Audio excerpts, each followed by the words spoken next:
It is, the DEC says, the explosive spread of Ebola in West Africa that's prompted this unprecedented appeal. The first time in its history it's responded in this way to a disease, as opposed to famine, floods, an earthquake or the like, or conflict.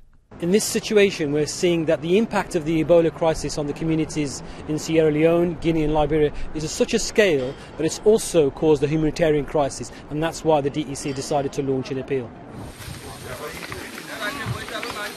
The money raised from the British public, already starting to flow in, will help to fund charities that are heavily involved in trying to stop the spread of the disease and support those affected.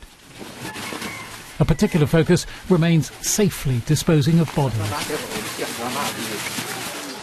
Then there's tracing people who've been in contact with the infected, increasing the awareness of hygiene measures that can help keep the disease at bay.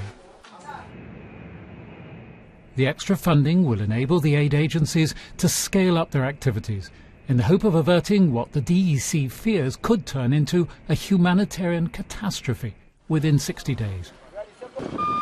The wider impact is increasingly alarming.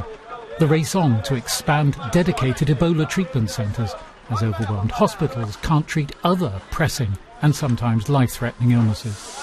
So what we're trying to do with the likes of this centre here is ensure that there are specialised centres which can focus on treating Ebola, and that will allow us to ensure that the wider healthcare system can be stood up, resuscitated, and can continue to deliver basic healthcare services to the rest of the population here. And that broader fallout from the Ebola crisis for the whole society in the affected countries, underlined today by another of the DEC member charities. People need food and the food prices have gone up.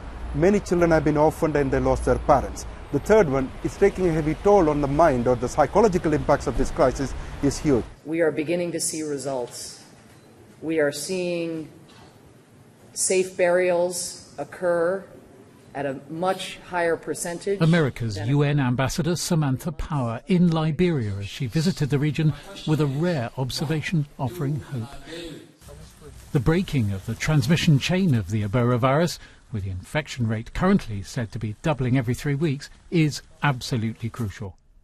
With its appeal, the DEC now hoping to play its part in bringing such scenes of grief to an end. Mike Wooldridge, BBC News.